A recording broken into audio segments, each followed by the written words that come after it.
Salve pessoal, tudo bem? Está no ar o episódio 47 do podcast da Página 5. Aqui Rodrigo Casarim. Página 5 é também a coluna de livros que edito no Portal UOL. Estou no Facebook como Página 5, no Instagram como Página.5 e no Twitter como @rodcasarim, Casarim com S e com N. Vamos aos destaques desta edição.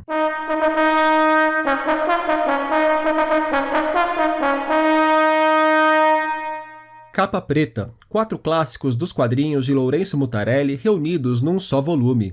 Os finalistas do Prêmio Oceanos, arquivos secretos da Segunda Guerra Mundial, curso com Clara Averbuch e inscrições para o Prêmio São Paulo de Literatura. Impressão minha, documentário sobre a cena de publicações independentes. A poesia de Juni Jordan, o poder das culturas africanas e o primeiro livro de Monique Malcher nos lançamentos.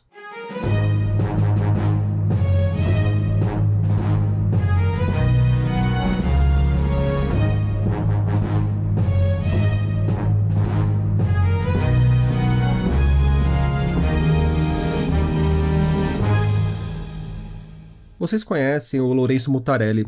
Na literatura, ele se destaca por romances como A Arte de Produzir Efeitos Sem Causa, O Grifo de Abdera, O Natimorto e O Cheiro do Ralo, esses dois últimos levados para o cinema. Mutarelli também é festejado nos quadrinhos. Nesse campo, Diomedes, a trilogia do acidente, talvez seja seu trabalho mais lembrado pelos leitores. Isso porque durante muito tempo, alguns de seus álbuns mais importantes ficaram longe das livrarias. Entre 1991 e 1997, Mutarelli levou para HQs muitos dos dramas que vivia ali pelos seus 30 anos, especialmente uma crise depressiva crônica. São 4 as obras que se destacaram nessa fase e transformaram o autor num dos grandes nomes da nossa contracultura. Transubstanciação, de 1991, Desgraçados, de 1993, Eu Te Amo, Lucimar, de 1994, e A Confluência da Forquilha, de 1997. Todas elas valeram a Mutarelli o troféu HQ Mix, principal prêmio de quadrinhos do país. E agora, depois de anos longe das livrarias e após terem se tornado artigos raros e bem disputados entre colecionadores, os 4 álbuns voltam ao mercado pela Comic Zone. Os trabalhos estão reunidos num único volume intitulado Capa Preta. O Ferrez, referência na dita literatura marginal, autor de romances como Capão Pecado e um dos editores da Comic Zone, falou um pouco sobre a importância dos trabalhos reunidos em capa preta para o quadrinho nacional e também contou um pouco de como foi resgatar esses clássicos do Mutarelli. Cara, ter relançado o Capa Preta, acho que a importância é fundamental de juntar os 4 quadrinhos históricos do Lourenço, quadrinhos que estavam esgotados, né? O Lourenço não é um formador só de leitores, ele é um formador de artistas. Então, o que acontece? Os artistas, sem ter essa obra como referência, como impulsionamento, eu acho que é uma grande perda. Então, foi o quadrinho que o livro da CZ, da Comic Zone, que eu recebi mais elogios. Eu fui parado o tempo todo por artistas mesmo, por iniciantes, pessoas que estavam começando na arte do desenho ou do roteiro. Então, assim, trouxe uma grande satisfação. As pessoas, emocionadas, muita gente. Eu fui na Butantan Gibicon e lá muitos caras me abraçaram, choraram, falaram: finalmente isso aqui eu posso ler, eu posso ter na minha mão, posso apresentar para o meu filho, posso dar aula com isso aqui. Então realmente é um material, porque o Lourenço ele se tornou uma lenda dos quadrinhos e era um buraco gigantesco não ter as 4 primeiras obras, né? Esse estágio meio maldito dele, né? Que é um estágio que ele estava bem para baixo, mas que as obras dizem muito. As obras são muito... E elas são antes dessa questão de moda, de tomar remédio e tal. É uma coisa bem antes, assim. É profético, praticamente, esses quadrinhos. Então... Foi uma grande aventura, um grande trampo, porque eu tive que pegar os originais com os colecionadores, né? Tive que revisitar essas obras também, porque são obras que eu li quase na minha infância, assim. Comprei em banca de jornal. E o trabalho do Thiago também, né? Depois de dar mais qualidade, de fazer ser moderno na diagramação, de a gente bolar uma capa diferente. Então, realmente, foi uma coisa assim, foi uma pavimentação do quadrinho nacional, sabe? Precisava pavimentar isso. e foi o que a gente fez, assim, com muita... Eu sou fã dele mesmo, então, além de ser amigo, mas eu sou fã, e o Thiago também, então a gente ficou realmente, sabe, pegou isso como matéria-prima e para deixar um legado mesmo aí, para continuar esse legado do Lourenço. O Thiago, que o Ferrez menciona, é o Thiago Ferreira, o outro editor da Comic Zone. E o Ferrez ainda falou sobre o peso de Mutarelli para a contracultura e a importância que transubstanciação, Desgraçados, Eu Te Amo Lucimar e a confluência da Forquilha tem ou pode ter para os nossos dias. Hoje ele se relaciona com a cena dos quadrinhos, nunca é tarde, então hoje muita gente está conhecendo o trabalho dele, muita gente está pegando como referência de novo, porque tem que pegar, porque é um quadrinho que ele não é apegado a nada cristão, ele não é apegado a nada, sabe, é um quadrinho mesmo de contracultura, mano. Se você falar o que é contracultura nesse país autêntica, com certeza o nome do Lourenço está ali entre os 3 primeiros autores ali, certo? Se não estiver encabeçando a lista. Então, eu acho que conversa muito com essa nova geração e vai fazer o que sempre os quadrinhos do Lourenço fizeram e o que a literatura do Lourenço está fazendo agora, né? Que é trazer um novo tipo de artista, que é desmascarar um novo tipo de maldição que a gente tem nesse país, sabe? De oculto, mexer em temas que as pessoas geralmente não querem mexer. Então, vai revisitar tudo isso aí. O mercado de quadrinho hoje, ele tem uma tendência a ser um pouco conservador pela tradição que os caras vêm lendo super-heróis americanos e tal. E o Lourenço vem na contramão disso tudo. Nunca foi tão atual. Leio aqui um trechinho do que o Ferrez escreveu na apresentação de Capa Preta. Lourenço parece ter sobrevivido a tudo. Sabe aquele fim do mundo que escrevem nas HQs ou você vê em filmes e séries? Após o apocalipse, ele estará sozinho, e não viveremos para ver outro igual. Mutarelli não passou pelo fim dos tempos, ele o fez. Quando Lourenço está sozinho, ele é arte. O Oceanos, Prêmio de Literatura em Língua Portuguesa, anunciou nesta semana a relação dos 54 semifinalistas da edição deste ano do certame. 37 deles são brasileiros, 15 são portugueses, 1 é de Cabo Verde e 1 é de Moçambique. Estão na semifinal títulos como Marrom e Amarelo, de Paulo Scott, Torto Arado, de Tamar Vieira Júnior, A Ocupação, de Julian Fuchs, Autobiografia, de José Luiz Peixoto, Deriva, da Adriana Lisboa, e O Melindre nos Dentes da Besta, da Carol Rodrigues. Deixarei o caminho com a lista completa para vocês conferirem. Conheceremos os finalistas e os vencedores entre novembro e dezembro. Pela terceira vez seguida, tive a honra de ser um dos jurados da primeira fase do prêmio. 3 curtinhas. A editora Draco está passando o chapéu no Catarse para publicar a coletânea Arquivos Secretos da Segunda Guerra Mundial. O livro reúne 8 histórias em quadrinhos ambientadas durante o conflito, numa mistura de imaginação com passagens baseadas em acontecimentos reais. Em narrativas com toque de ficção científica, terror e fantasia, surgem representações de soldados brasileiros imersos na guerra e de civis que lutam para sobreviver em cidades devastadas. Quem capitaneia o projeto, que envolve diversos artistas, é Rafael Fernandes. Detalhes sobre o financiamento no link que deixarei para vocês. A escritora Clara Averbuch está com inscrições abertas para o curso de escrita criativa que começará a ministrar no dia 5 de setembro.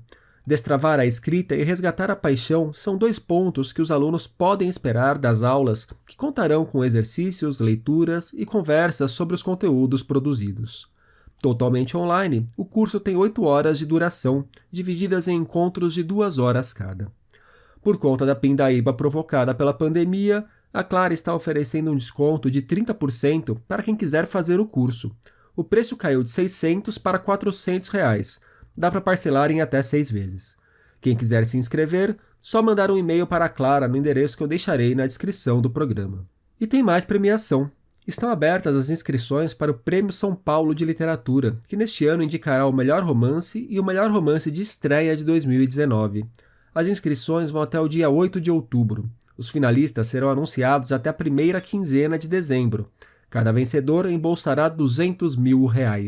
Informações em premiosaopaulodiliteratura.org. Curte o trabalho de pequenas editoras que apostam em projetos gráficos diferentões? Então tenho uma dica para você. Está disponível no YouTube o documentário Impressão Minha, que mostra um pouco da cena de livros e publicações independentes, principalmente aqui em São Paulo.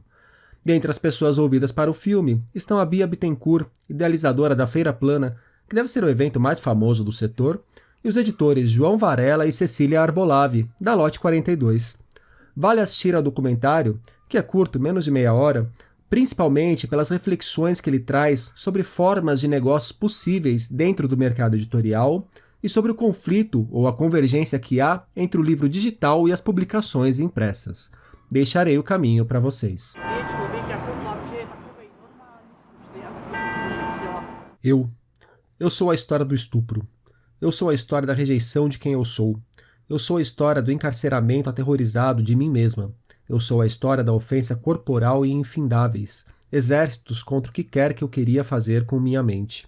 E corpo, e minha alma, e seja sobre sair para caminhar à noite, ou seja sobre o amor que eu sinto, ou seja sobre a santidade da minha vagina, ou da santidade dos meus líderes, ou da santidade de todo e cada desejo, que eu reconheço do meu próprio e idiosincrático, indiscutivelmente único e peculiar coração.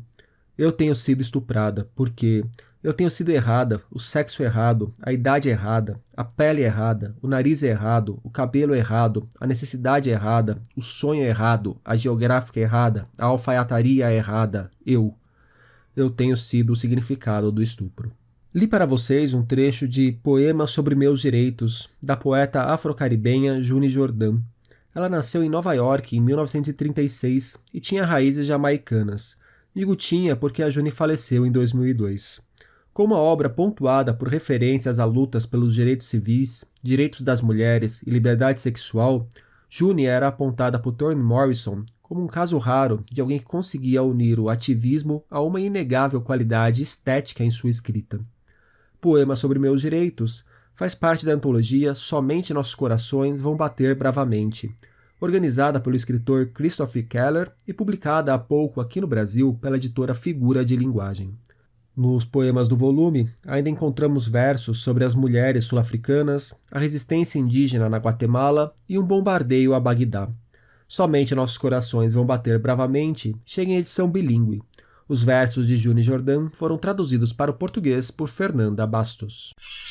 Monique Malcher nasceu em Santarém, no interior do Pará, mas passou boa parte de sua vida em Belém.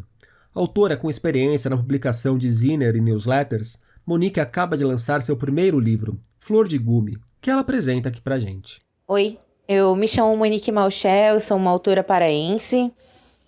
Tive um livro publicado, Flor de Gume, pela editora Jandaíra, com edição de Jairi de Arraes. O nome do livro se chama Flor de Gume. Flor de Gume é uma reunião de contos dividida em 3 partes.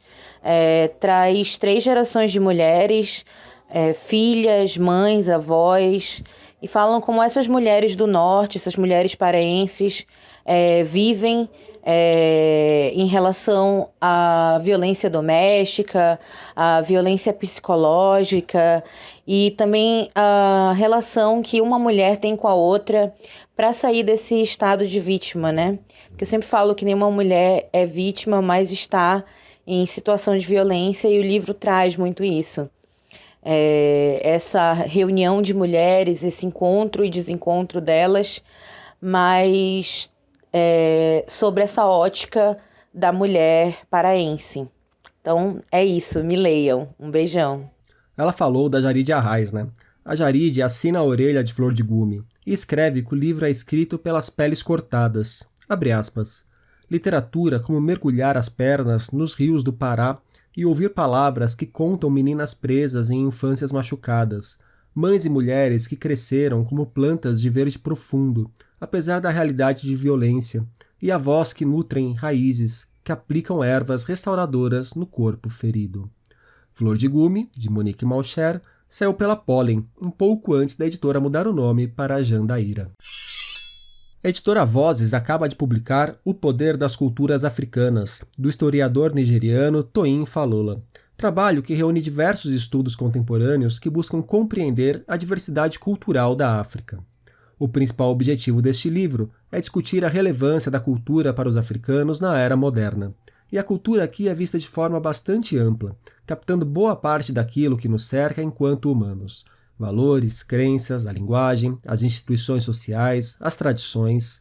Tema controverso, até aspectos da natureza entram nessa abrangência cultural proposta por Falola, que busca refletir sobre as mudanças, evoluções, troca e adaptações de diferentes culturas.